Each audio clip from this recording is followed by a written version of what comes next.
Hey guys, Nick Taylor here from Menajerie Studio, and today we are talking about a brand new camera from Sony, the ZV1. Now this camera's claim to fame is that it's supposed to be one of the best cameras for vlogging. We'll check that out today and see if it stacks up to the competition.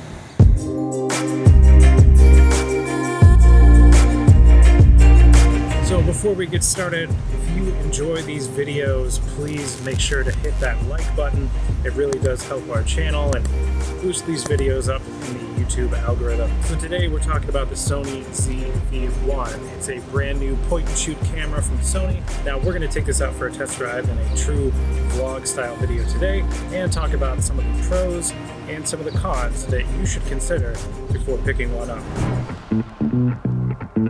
For anyone that knows me, this is 100% outside my comfort zone to go around town talking like a crazy person to a camera, but that is exactly what we're going to do today to make sure we can get the full use of this ZV1 from Sony. So I think there are some great pros to a camera like this. Number one, just the point and shoot format allows for, stuff like this. I just can clamp this onto the passenger seat and have it pointed at me, and I have everything on auto mode, and the autofocus is great, and the 24 to 70 equivalent lens seems to be wide enough for most applications. So being able to just have this camera that is about the same footprint as a credit card and getting the same quality or very close to the same quality as a small mirrorless camera like the A6600, or we have the A6500. I'd say the other biggest pro to this camera,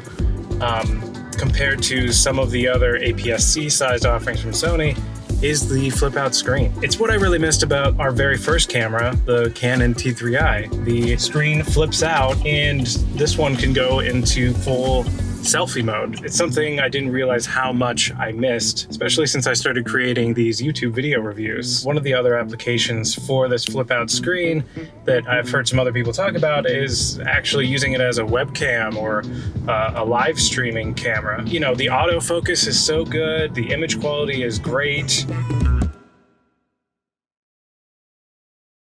Okay, so here we are doing something that's completely not like me, doing some vlogging. Okay. Nice dog poop. The next feature I was going to talk about is the autofocus.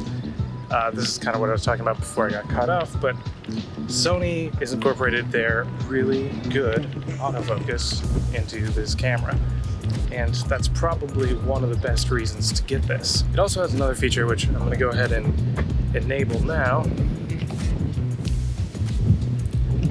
And this is called Defocus Mode, which basically this kicks in the built-in ND filter. But what this does essentially is blurs out the background to give you that bokeh look. Essentially, it intelligently changes the aperture down to probably its lowest, 1.8 at 24 millimeters, and then kicks in the NDs to let you expose properly and get that blurred out background. So the other thing we're testing right now is the active stabilization, which is sort of the most stabilization you can get out of this. There's standard stabilization, which is just the lens, and then there's active, which is actually giving us a bit of a crop in right now, but it's supposed to be really good and really stable. Any of the test footage that I've watched looks pretty dang good, so hopefully right now, you're just walking normal, it should look pretty good. So now we're down on the bay. This is Presque Isle Bay here in Erie. I tried originally starting out over let's see if you can see it, over there, the tower, but there was a lot of people there, and I didn't have sunglasses, so I actually stopped recording there and went to a Rite Aid and got some cheap sunglasses. Not a sponsor. What I was mentioning earlier in the car is the form factor of this is just, it's really convenient. The fact that the camera is just blended with the lens just makes it an overall easier experience. So this lens is technically a 9.4 millimeter to 25.7 millimeter, but when you account for the crop factor and the sensor size, you're looking at about a 24 to 70, which is generally a good zoom range. I think honestly, like looking at the framing here, A lot of vloggers might not find this wide enough, but honestly for me, I kind of like the tighter field of view here. I think it's a little bit more personal. You still get enough background to get a feel for where you're at, but other than that, you know, that's pretty good. Although this camera is a 24-70, it also has a special thing that a lot of Sony cameras have, which is called clear image zoom. So right now we have standard stabilization turned on, which is letting us have the widest field of view at 24, and then we can zoom in past 70 millimeters with the clear image zoom. It'll stop for a second, and then you'll notice it'll zoom a little bit more.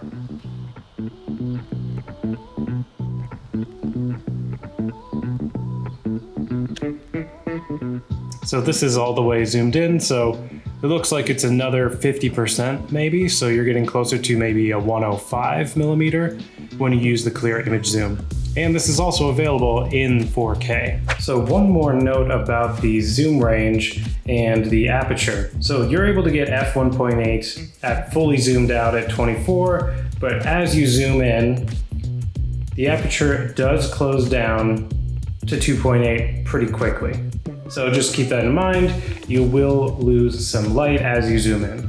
So this does have interval capture, which means you can do time lapses and other long format things like that. So this camera also has high frame rate recording, meaning you can do, I think, up to 120 frames per second and 1080. I think all the way up to 960 frames per second.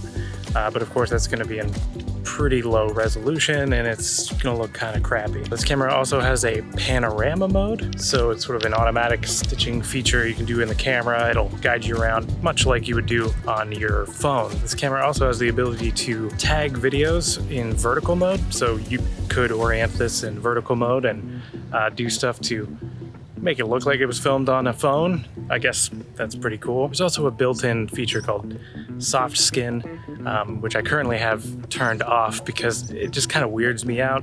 It's basically one of those artificial makeup filters that kind of smooth out all the imperfections in your face. One of the other more professional features that you're getting out of this camera is picture profiles. So you're able to film in S-Log2, S-Log3, has the hyperlog gammas, all those things that you'd expect in a more professional camera, you're getting in this little point and shoot. It also has a proxy record mode. Sometimes these XAVC files are difficult on some editing platforms and some computers handle it better than others.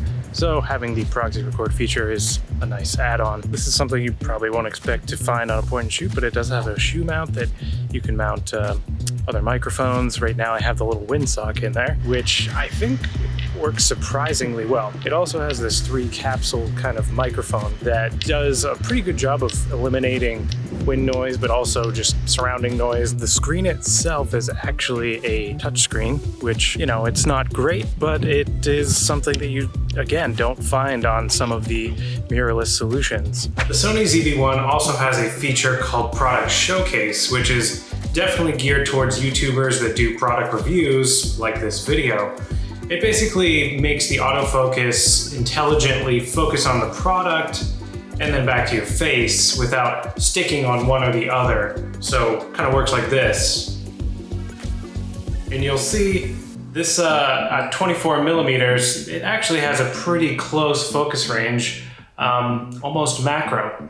And then it'll intelligently zoom back on my face. And lastly, this thing does have HDMI out up to 4K 30p, which kind of talked about earlier about the live stream, but again, not something you expect to find in a camera that's meant to be a point and shoot. So let's talk about some of the cons to this camera, and there are plenty. So first of all, you're dealing with a 1-inch sensor. Now it is 20.1 megapixels, which is pretty respectable, but honestly, you know, you're not able to get anything near like a full frame look. You're just packing a lot of pixels onto a pretty tiny sensor. Also, kind of one of the downsides to get the absolute best stabilization like we have right now, you have to crop in again a little bit. You know, I'm holding this at full arm's length on the Joby GorillaPod and it's pretty tight. The one thing about this camera that I think they could have gone wider just to have that option. It's a little disappointing, especially because this is meant to be a vlogging camera. Of course, another con, and this is basically just with the form factor, but it's not an interchangeable lens camera. You are stuck with your 24-70 equivalent, and that's all you're ever gonna get. The other thing that I worry about is the battery on this is tiny.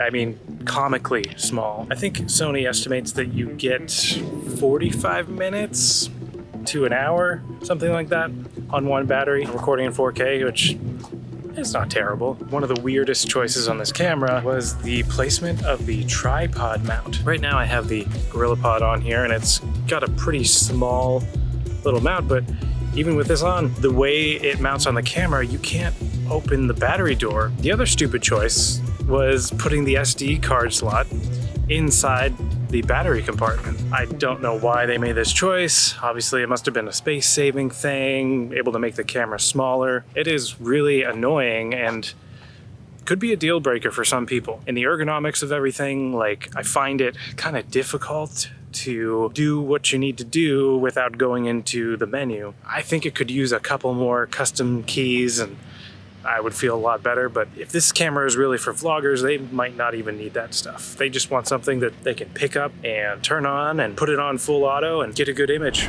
Okay, so now that we've spent the day doing some vlogging with our Sony ZV1, have some final thoughts about the price point of this camera, who's it for, is it a good buy, that kind of stuff.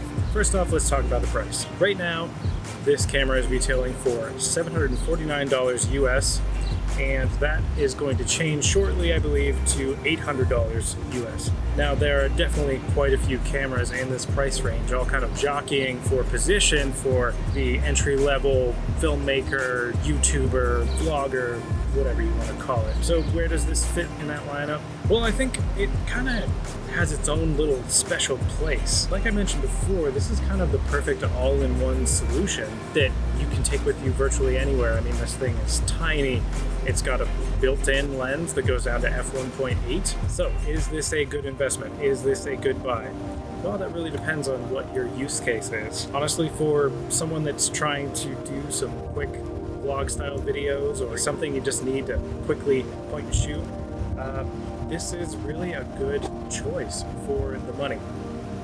It also has some of the more advanced features that you may want to look into, the picture profiles and the high frame rates, the built-in ND filters, which can't stress enough is just awesome. So here's this camera not for. Well, I don't think it's for the indie filmmaker.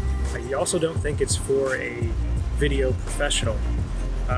You're going to be pretty hard-pressed to win clients showing up on site with something like this. And as someone that maybe wants to get into filmmaking, you're pretty quickly going to be limited by the 24-70 lens that's on here and the 1-inch sensor. Does it get the job done? Yeah. All right, that has been our look at the Sony ZV1. Thanks again for tuning in. I'm Nick Taylor from Menajerie Studio. Please make sure to like, comment, and subscribe. Make sure to hit that bell so you get notified when we put out new videos. And we'll see you in the next video.